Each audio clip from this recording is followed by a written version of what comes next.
very good evening and welcome to a brand new edition of Newsfirst Primetime News, coming to you live and direct from our Newsfirst studios here in Colombo. Today is the 29th of September 2025.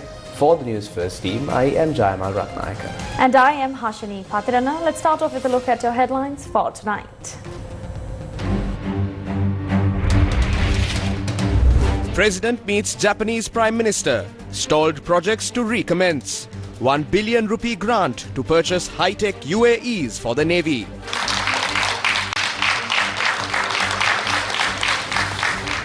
Substances found with Moldovan national in Valigama confirmed to be deadly drug, mephedrone.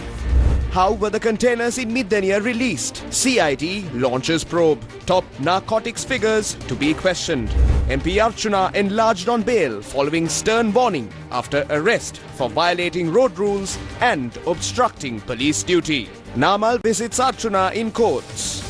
3 dead in Mavanalla after Mount of Earth collapses. Bus tickets mandatory in Western Province from the 1st of October. 3-wheeler registration process to resume. India-Pakistan tension spills onto cricket field. India refuses to accept Asia Cup trophy from PCB chairman. Pakistan reacts strongly to Prime Minister Modi's congratulatory message. Google agrees to provide AI tools for Sri Lankan students for free.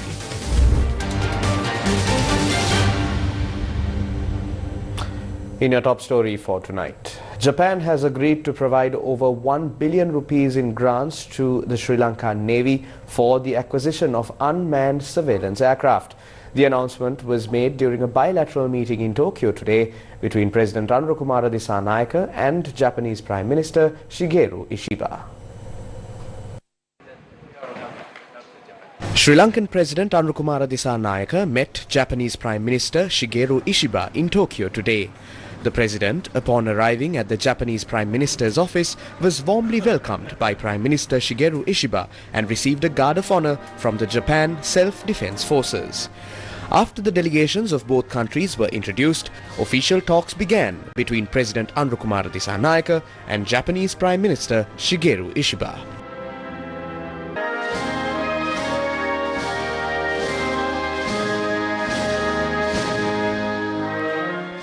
Both sides emphasized deepening the long-standing friendship between Japan and Sri Lanka and expanding cooperation across multiple areas, including trade, investment, the economy, development assistance and regional security.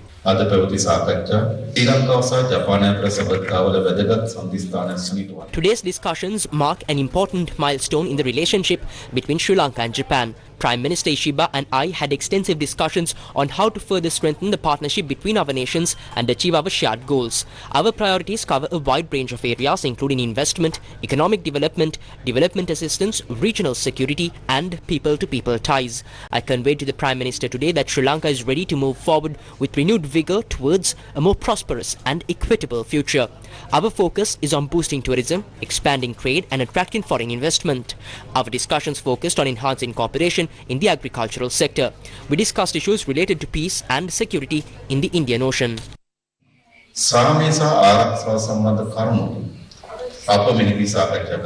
Further highlighting the development cooperation between the two countries, exchange notes were signed for the dairy sector productivity enhancement project and the official security assistance program.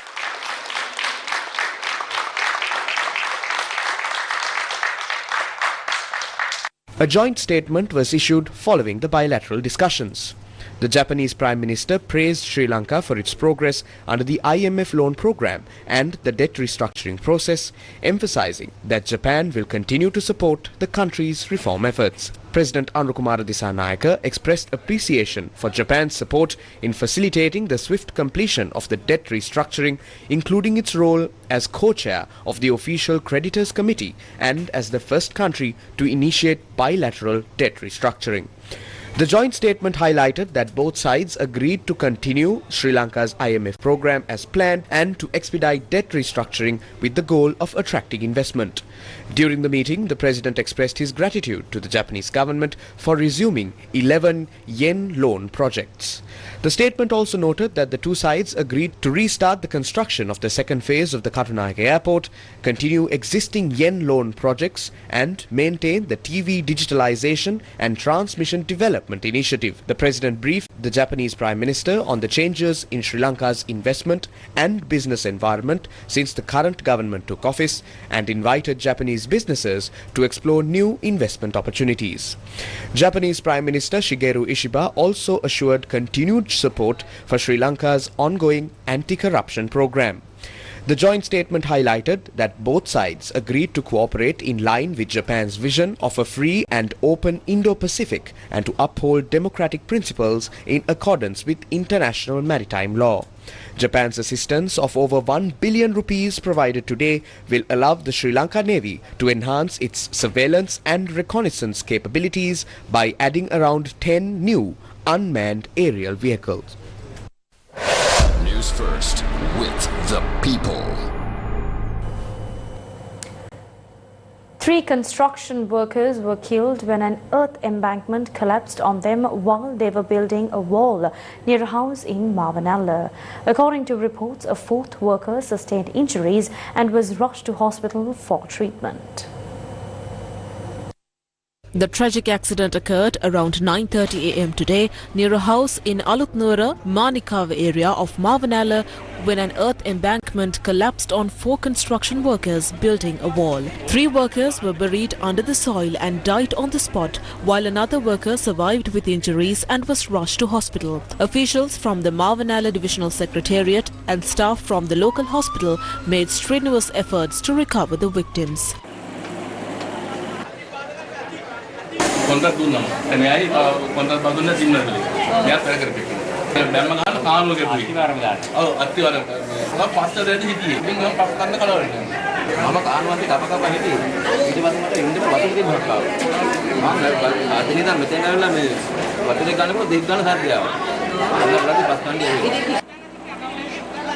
The deceased have been identified as 63-year-old PG Jinasoma and 40-year-old SP Lalit Priyantha from Gallathara, Patagama and Sanjiva Nandasiri from Appalave.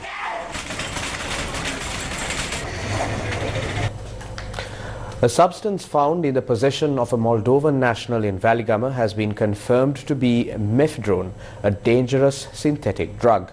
This was revealed through laboratory tests carried out by the government analyst. According to information uncovered, this drug is currently being used in Russia. Senior Deputy Inspector General of Police for the Southern Province, Kitsiri Jailat, said that this is the first time the synthetic drug has been detected in Sri Lanka. The Moldovan national was arrested on the 21st of September in the Salmal Uyana area of Valigama with a stock of this drug in his possession. Take a look at more local news. The Criminal Investigation Department has recorded statements from several officials, including the Deputy Inspector General in charge of the Police Narcotics Bureau and its director, in connection with the release of containers reportedly containing the drug ice discovered in the Middenia area. Preliminary investigations have revealed that the containers in question had been cleared after inspections conducted by both the Police Narcotics Bureau and the Department of Customs. The Criminal Investigation Department has uncovered critical details in its ongoing probe into the release of a container allegedly linked to the production of crystal methamphetamine, commonly known as ice, discovered in Middenia. Investigations have revealed that samples taken from the container were tested at the customs laboratory, which reported no presence of suspicious substances. Based on the report, the Police Narcotics Bureau issued written instructions stating there was no objection to releasing the container. However, the CID has found that the PNB did not conduct its own chemical analysis using its testing kits before clearing the container. The container was traced to Middenia following information obtained from the recent arrest of a suspect known as Peko Saman. Police say the substances originally in the container were transported to Wattala and Norelia, allegedly for the purpose of manufacturing crystal methamphetamine. According to investigators, a clandestine facility in Wattala has already produced 14 kilograms of ice, of which 10 kilograms were reportedly purchased by the criminal identified as Kehel Badara Padme. Police further revealed that Pakistani nationals were involved in the production process.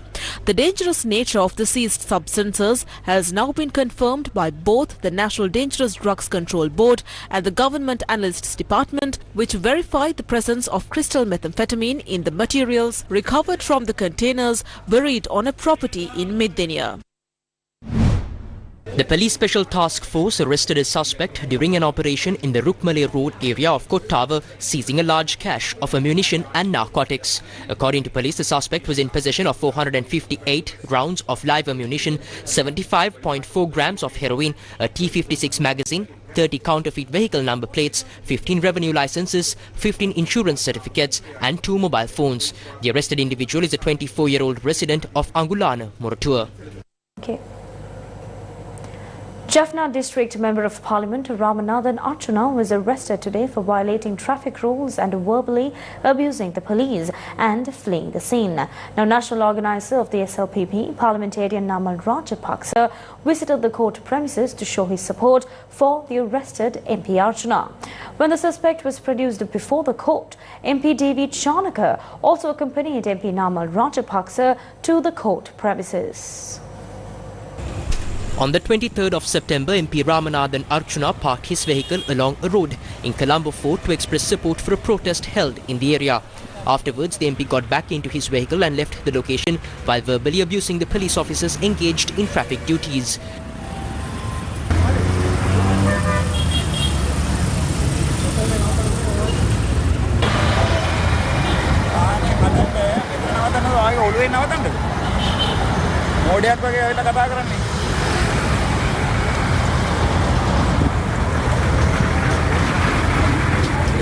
This morning, the MP was summoned by the Fort Police in connection with the incident, taken into custody and produced before court.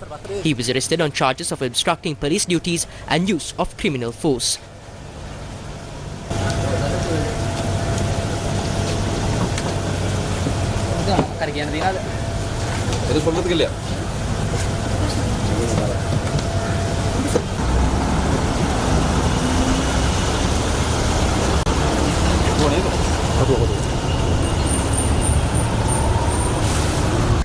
The arrested suspect was thereafter produced before the Colombo Fort Magistrates Court. The court, after sternly warning the suspect, ordered his release on 2 sureties of 1 million rupees each.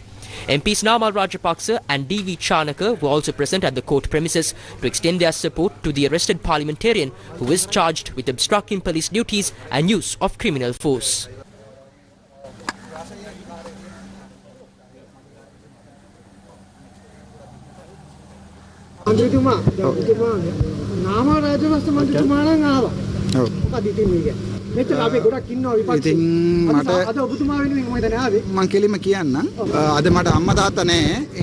To be honest, I don't have my mother and father with me today, so I believe that my brothers are here in their place, and I've always respected Namal in that way. If someone says Namal has done something wrong, they can file a case against him, but everyone knows who the fools are, who the wise are, and who the doctors are. They can't attack Mahinda Rajapaksa, so they go after us. That's all they say.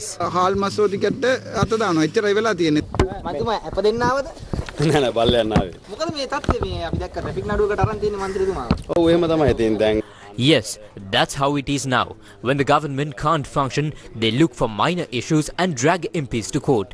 That's what happened here. But he came before the law, faced it. If the government is trying to use this as a political witch hunt and to suppress MPs, then that is wrong. If Archana did something wrong, the court has already addressed it, warned him and released him on bail. Tissa Kuttiarachchi, the Anuradhapura district organizer of the Sri Lanka Podujana Peruguna, says that just as King Devanampi Tissa protected Buddhism, he too protects his party's policies. Tissa Kuttiarachchi met with a group of party supporters in Periyankulama, Anuradhapura today following a recent statement that he would be the unofficial president should Namal Rajapaksa rise to power. දැන් එක්කෙනෙක් මන් දැක්ක කියනවා මහින්ද රාජපක්ෂගේ නම විකුණන්න නාමල් රාජපක්ෂගේ නම විකුණන්න. I heard someone saying nobody has the right to misuse the name of Mahinda Rajapaksa, Namal Rajapaksa or the party. Yes, that's true. Those who sold those names had no such right. The ones they are talking about may have used Mahinda Rajapaksa's and Namal Rajapaksa's name to obtain bar permits and sand permits. They may have illegally grabbed lands demarcated for waivers. Some may have made money, good or bad. Chandrasena from Anuradhapura, who was with Basil's group, betrayed us. Shehan Semasinghe, who had coffee with Namal, betrayed us. Everyone left. No one was there to save it. That's when this responsibility was handed over to Tissa Kuttiarachchi. Now tell me, what's the fault here? He is my closest companion and my closest friend. On the day Namal becomes president, I say openly, I will become the unofficial president of this country. I also remind the people within the party, when Namal becomes president, those who dream of being prime minister should hold on to those dreams. Those who want cabinet positions should take them. Those who want state ministries, chairmanships or any other posts should take them. Tissa Kuttiarachchi has no problem with official positions. What I remind you without fear is that if you truly want to make Namal Rajapaksa the president in 2029, whether from inside or outside, in whatever way possible, insult Tissa Kuttiarachchi as much as possible. But my game to seat Namal Rajapaksa on the president's chair will not be abandoned. They said Tissa Kuttiarachchi would not be allowed into Anuradhapura. Why? Was Anuradhapura handed over to someone? Tissa Kuttiarachchi is still here in Anuradhapura. Tissa Kuttiarachchi enna denna iku Anuradhapura. Hey, lela dilla Anuradhapura. Onna Tissa Kuttiarachchi Anuradhapura. Sunakaya biruwata kanda pahat wenna kiyana kiyamana manga onta matak karana. Devanampiya Tissa. Just as King Devanampiya Tissa protected Buddhism, I remind you again that Tissa Kuttiarachchi will protect the policies of the party and the nation without selling them out. The Archbishop of Colombo, His Eminence Malcolm Cardinal Ranjit, says that the programs implemented by the leadership from top to bottom in recent times have caused the country to collapse. The Cardinal emphasizes that the country had descended into anarchy because the law was not equally applied to everyone. අද සමාජය තුළ ප්‍රතිපත්තියක් නැතිකම තමයි අපට වෙලා තියෙන එක ලොකු ප්‍රශ්නයක්. The lack of principles in our society today is a major problem. In Sri Lanka, there is little morality, honesty, integrity or sense of justice. We can see clearly what has happened in this country over the past. We know how this beautiful nation became bankrupt and fell into debt on a global scale. If the huge loans we received had been used properly, this country could have surpassed Singapore and advanced further. But that did not happen. In this selfish social system, the programs carried out from the highest to the lowest levels of leadership encouraged theft, corruption and lawlessness, which caused this chaos. This is the reason about 70% of our people live in poverty. Theft, corruption, disregard for the law and failure to apply it equally to everyone destroyed this country. This was once a beautiful nation. Somehow we gained independence and began our journey. Look at the state of the country today. කොයිතරම් ලස්සන රටක් අපි කොහොම හරි නිදහස ලබාගෙන ගමනක් පටන් ගත්තද අද කොයි තත්ත්වයේද අපේ රට තියෙන්නේ. Archbishop of Colombo, His Eminence Cardinal Malcolm Ranjit, made these remarks while attending the inaugural service of newly constructed shrine in Tiharia, Nitambur last afternoon.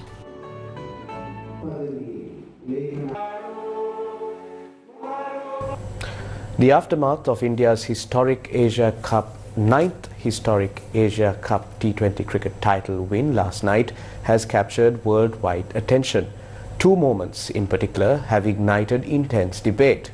The Indian players' refusal to accept the trophy from Pakistan Cricket Board and ACC chairman Mohsin Naqvi, and the congratulatory message posted by India's Prime Minister Narendra Modi on X following the victory.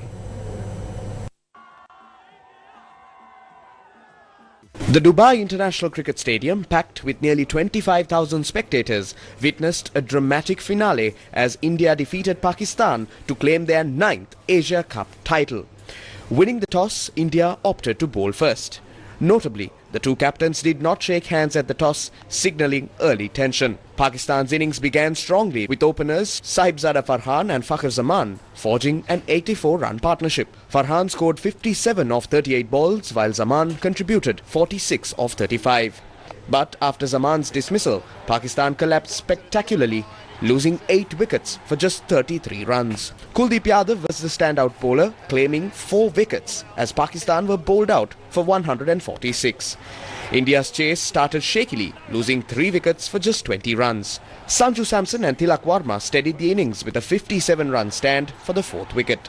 Shivam Dube added 33, while Varma remained unbeaten on 69, featuring 4 sixes and 3 fours. India reached the 147-run target in 19.4 overs, finishing at 147 for 5.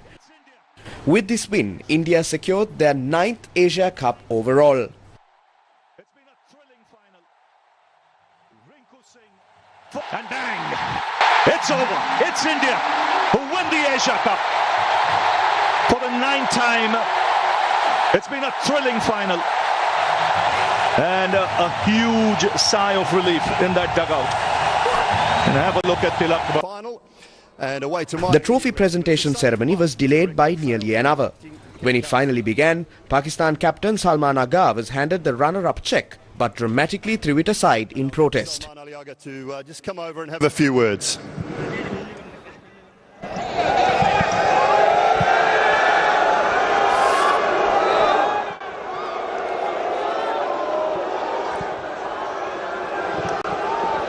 Official mementos and the controversy deepened when the Indian team refused to accept the trophy from Mohsin Naqvi, Pakistan's interior minister and chairman of both the Pakistan Cricket Board and the Asian Cricket Council.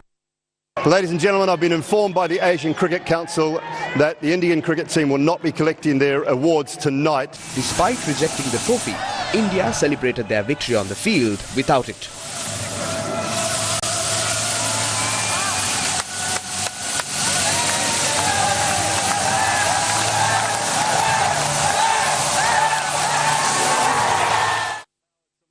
Individual awards were still presented. Tilak Varma was named Player of the Match, Abhishek Sharma Player of the Series and Kuldeep Yadav the Most Valuable Player. This is one thing which I have never seen since I started playing cricket, since I started following cricket, is denied to get a trophy. I mean that to a hard-earned one. It's not like asani se ho gaya sab, but it was a hard-earned tournament. We were here since 4th. I can't say anything more. I think and if you tell me about the trophies, my trophies are sitting in my dressing room. All the 14 guys with me, all the support staff. Those are the real trophies who I have been big fan of throughout this journey. He also announced that the team's prize money would be donated to the victims of the tragic Pahalgam attack in India. Pakistan skipper Salman Ali Agha announced his team will donate Asia Cup match fees to civilians and children affected by India's Operation Sindoor. Whatever they are doing with the game, I think that's just beyond, like, I don't know, I don't want to use very harsh word, but to be very honest, this is they are doing disrespect to us. That's like, I think they are wrong there. Indian Prime Minister Narendra Modi congratulated the team on X with a message that read, quote, Operation Sindoor on the games field. Outcome is the same. India wins. Congrats to our cricketers, unquote. Mohsin Naqvi, Pakistan's interior minister and chairman of both the PCB and the ACC, fired back on X. Quote, if war was your measure of pride, history already records your humiliating defeats at Pakistan's hands. No cricket match can rewrite the truth. Dragging war into sports only exposes your desperation and disgraces the very spirit of the game, unquote. Naqvi wrote in response. The Board of Control for Cricket in India later announced plans to raise concerns about the ACC chairman's conduct at the next executive meeting. The Western Province Road Passenger Transport Authority has announced 2 major regulatory changes effective from the 1st of October. Now they are the mandatory ticket issuance for all private bus passengers and the resumption of passenger 3-wheeler registration. From the 1st October, issuing tickets to all passengers travelling on buses operating within the Western Province will be mandatory. Although this rule already exists, it has not been fully enforced. Starting on the 1st, we plan to implement a penalty system for passengers who fail to obtain a ticket. Additionally, we will resume the registration and issuance of permits for all passenger three-wheelers operating in the Western Province from the 1st October. ලියාපදිංචි කර මගේ ප්‍රවාහන සේවා අවසර පත්‍ර නිකුත් කිරීම නැවත ආරම්භ කිරීම බලාපොරොත්තු වෙනවා අපි ඔක්තෝබර් 1 වෙනිදා සිට. Will passengers be fined? ප්‍රවේශ පත්‍ර ලබා නොදෙන A penalty system is already in place for conductors who fail to issue tickets. They are fined 750 rupees and required to attend a one-day corrective training program. This is currently being enforced. From the 1st October, we also plan to impose fines on passengers who do not have tickets. At present, the fine is 100 rupees plus double the fare. We expect to revise these penalties in the future. What are the requirements from three-wheelers? We will act in accordance with the 2002 regulations for passenger three-wheelers. These regulations state that all three-wheelers operating for passenger transport within the Western Province must be registered with the Western Province Road Passenger Transport Authority and possess a valid permit. The Criminal Investigation Department has resumed investigations into the abduction and disappearance of Lalit and Kugan. Today, the CID obtained statements from the sisters of the two individuals. Human rights activists Lalit Kumar Viraratna and Kugan Muruganandan went missing in Jaffna on the 9th of December 2011. Subsequent investigations revealed that this was an abduction and legal proceedings were initiated in connection with the case. As part of these proceedings, Gotabaya Rajapaksa, who at the time served as Defence Secretary, was scheduled to be questioned as a witness.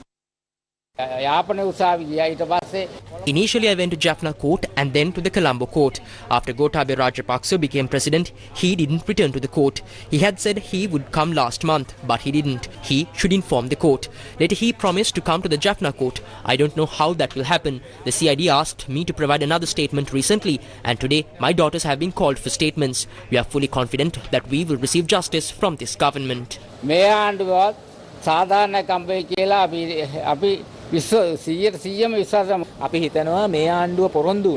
believe that this government has promised to deliver justice for past crimes. Therefore, we expect that the government will, at the very least, not obstruct the process of delivering justice. That is why we have come today with confidence to provide testimony from these sisters to the Criminal Investigation Department. We are requesting both the police and the relevant state institutions as well as the government to ensure that the political authorities conduct a proper investigation, punish those responsible and deliver justice to the victims.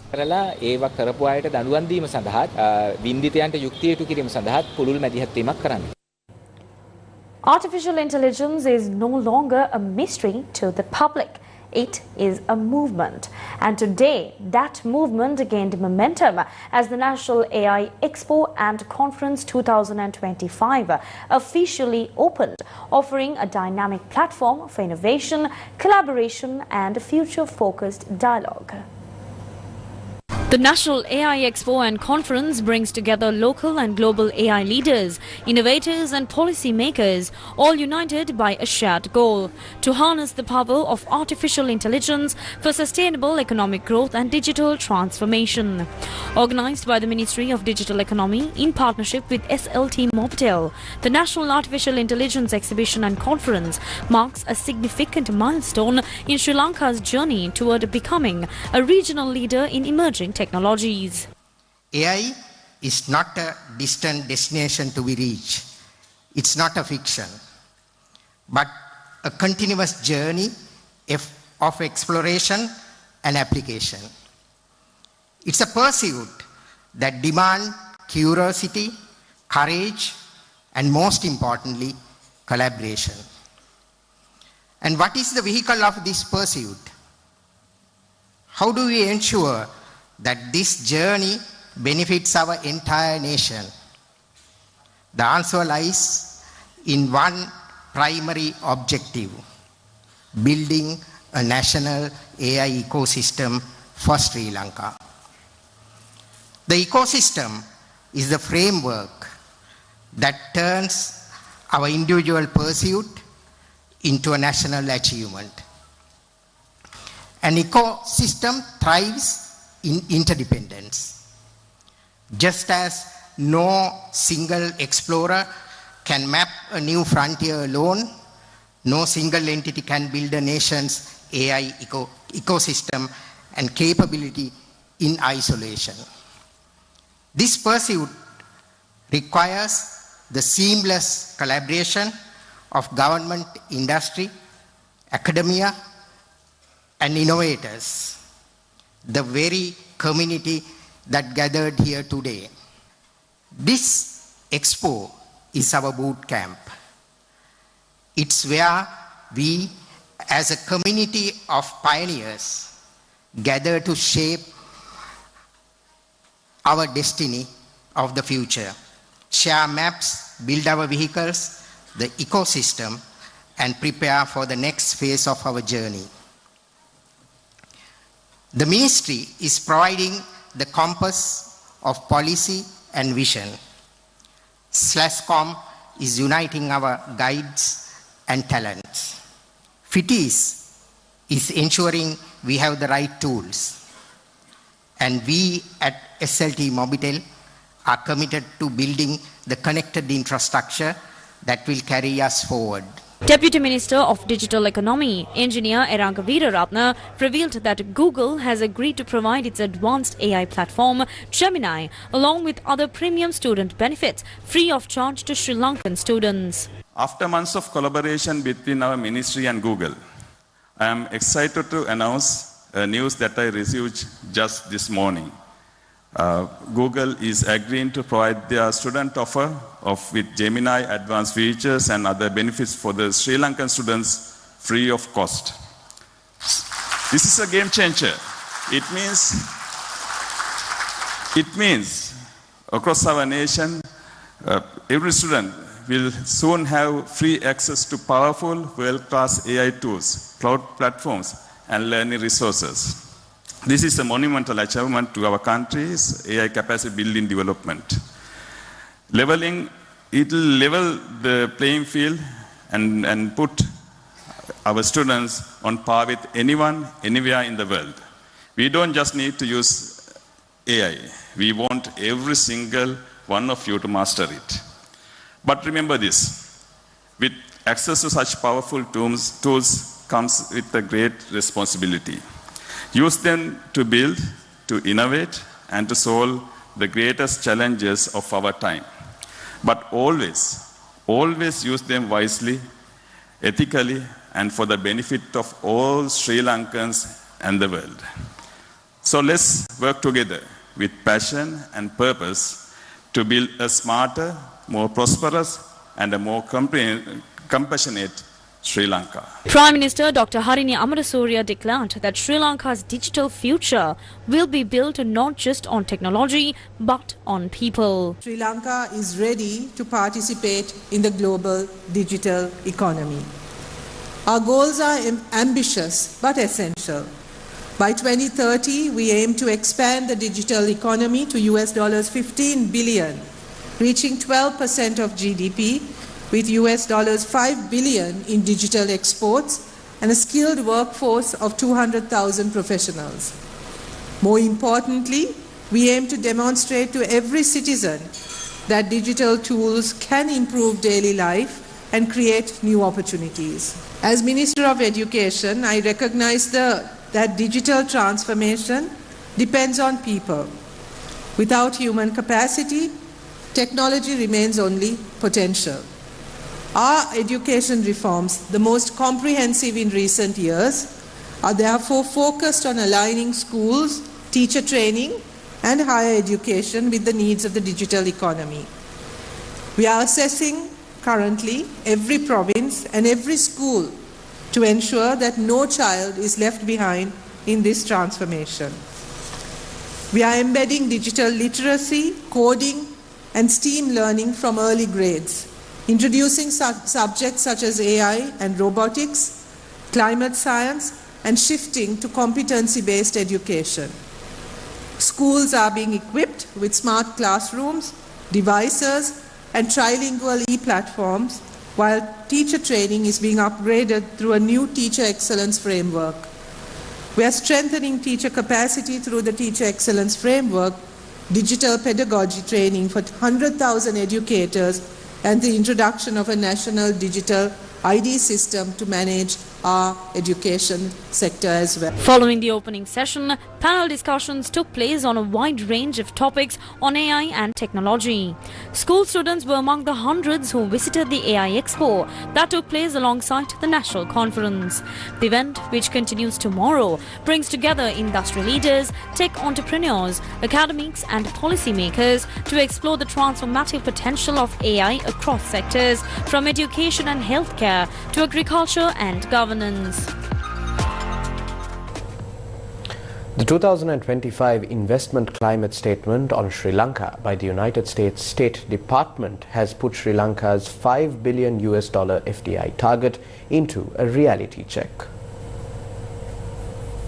While Sri Lanka's economy showed signs of resilience with a stronger than expected 5% GDP growth in 2024, investor skepticism continues to dominate the country's investment climate, casting uncertainty over its ambitious targets for 2025.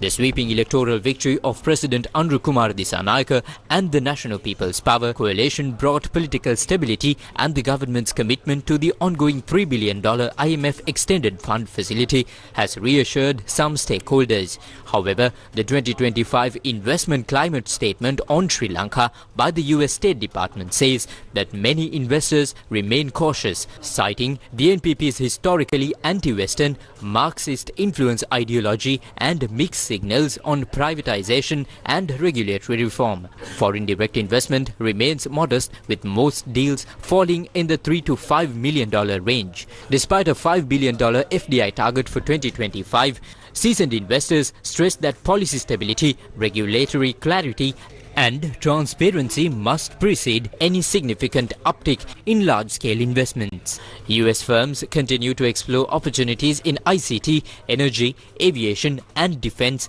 but face persistent challenges such as bureaucratic delays, unpredictable regulations and selective transparency. The government's institutional capacity to foster an open investment environment remains limited.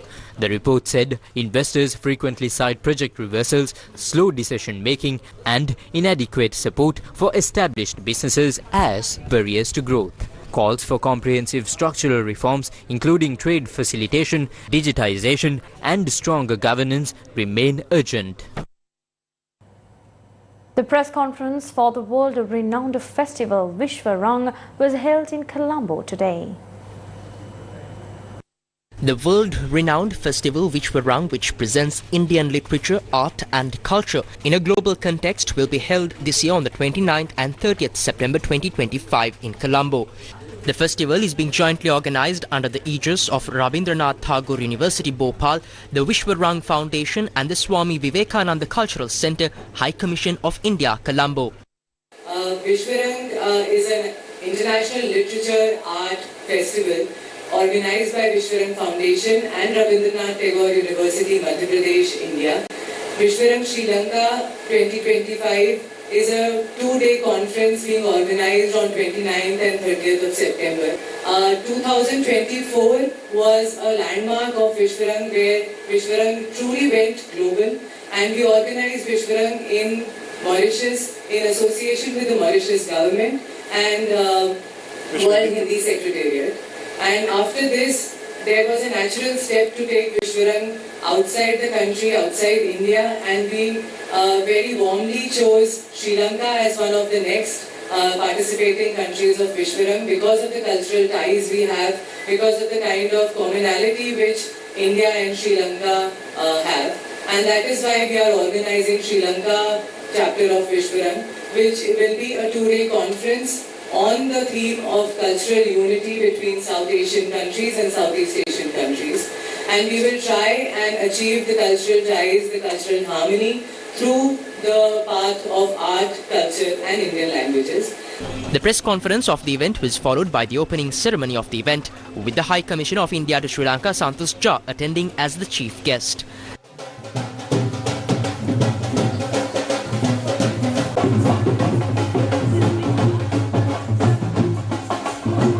The program will witness the participation from renowned scholars, writers and artists from South and Southeast Asian countries. Various sessions will feature discussions on topics such as the panorama of Indian languages and literature, cultural harmony, comparative studies of folk literature, possibilities of Hindi teaching through online platforms and career opportunities in Hindi. Newsfirst, main sponsor. A trusted place for your fixed deposits. Valuable FD, the symbol of stability. A trusted place for your fixed deposits. Valuable FD, 10.25% for 15 months, 11% for 24 months. Valuable FD, the symbol of stability. ජාත්‍යන්තර ක්‍රීඩාවේ ජවය ජාත්‍යන්තර ප්‍රමිතියෙන්ම ඔබ වෙත කෙන TV1 2018 එංගලන්ත cricket කණ්ඩායමේ ශ්‍රී ලංකා සංචාරය 2022 T20 ලෝක කුසලානය පාපන්දු ලෝක කුසලානය 2023 rugby ලෝක කුසලානය ආසියානු ක්‍රිකට් කුසලානය ක්‍රිකට් ලෝක කුසලානය 2024 T20 ක්‍රිකට් ලෝක කුසලානය කාන්තා T20 ක්‍රිකට් ලෝක කුසලානය 2025 වයස අවුරුදු 19න් පහළ කාන්තා T20 ක්‍රිකට් ලෝක කුසලානය චැම්පියන්ස් ට්‍රෝෆි තරගාවලිය ටෙස්ට් ක්‍රිකට් ලෝක කුසලානය කාන්තා ක්‍රිකට් ලෝක කුසලානය සමගි සටන්කාරී ක්‍රිකට් උන්මාදයේ මීළඟ ක්‍රීඩා සුවාදය 2025 ආසියානු ක්‍රිකට් කුසලානය සෑම පන්තුවකම රැඳෙන ක්‍රීඩාවේ උත්කර්ෂය ප්‍රමිතිගතව අත්විඳින්න රැඳෙන්න ඔබේ ක්‍රීඩා උන්මාදයේ මාධ්‍ය සහකරු TV1 සමග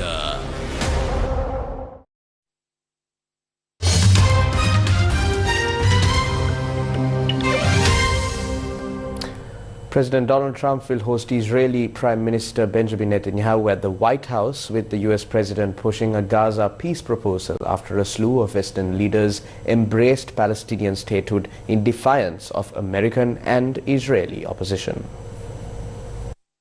United States President Donald Trump and Israeli Prime Minister Benjamin Netanyahu are meeting in the White House for the fourth time this year as a plan for future governance of a Gaza decimated by Israel's nearly 2-year genocidal war circulates. And the ironclad relationship between the two countries could be tested.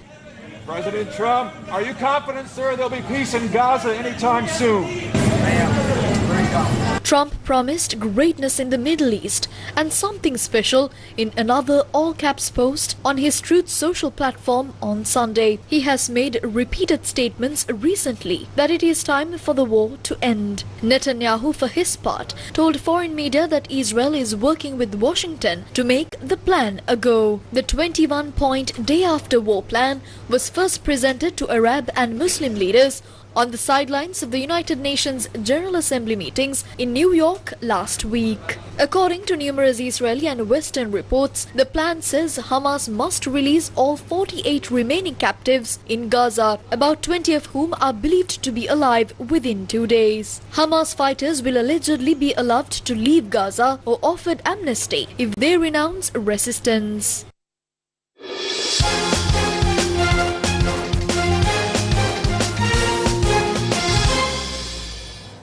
The 2025 Women's Cricket World Cup kicks off tomorrow with the opening match featuring Sri Lanka and India.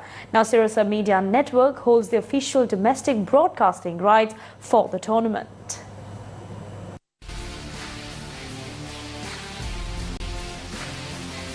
The 13th edition of the Women's Cricket World Cup begins tomorrow. It will be co-hosted by India and Sri Lanka. 8 teams: Sri Lanka, India, Australia, England, South Africa, Pakistan, Bangladesh and New Zealand will compete in the tournament. Matches will be held in Navi Mumbai, Guwahati, Visakhapatnam, Indore and at the R. Premadasa Stadium in Colombo. Sri Lanka will host 11 matches in the preliminary round. Australia is the most successful team in the tournament's history, having won 7 Women's World Cup titles. The opening match will feature the Indian and Sri Lankan women's teams. The Sri Lankan team, led by Chamari Atapattu, is scheduled to play 7 matches in the preliminary round. So far, the two teams have faced each other in 35 one-day international matches. India has won 31 of these encounters. Sri Lanka has won 3 and 1 match ended in a draw.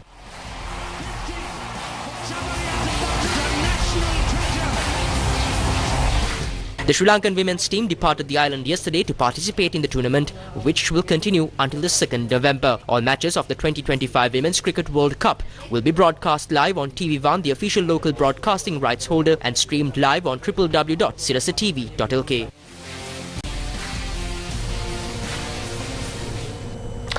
Multi-award-winning luxury travel designer Danny Wilson Naqvi named Sri Lanka as the most underrated destination in the global travel landscape. She was speaking on the travel podcast Travel Stories with Moosh. I want to know from you, as in your experience, which are the places, or one particular place, if you had to name one particular place in the world, which is very underrated in the travel world and deserves more attention than it does currently? I always say Sri Lanka. Sri Lanka relies on tourism, and there are so many incredible hotels in Sri Lanka. And the beauty with Sri Lanka, you can be up in the tea trails, you can be up in the mountains, and it's like you're in Switzerland. So you think it's really underrated because there's so much that Sri Lanka offers, and we don't always get to explore all of it, you know? Absolutely. Yeah. And people go, oh, maybe not Sri Lanka, but the food is great. You can do a safari, you've got the beach, you can go whale watching, you can go up to the mountains. There is so much to do. So much. But some people they'll say, oh, we're just going to sit on a beach, but there's so much more to it. And I try to just say to people, you know, don't worry about Sri Lanka. It's such a great, and the service is excellent. And that's a wrap of Primetime News for tonight. Thank you for watching. Good night.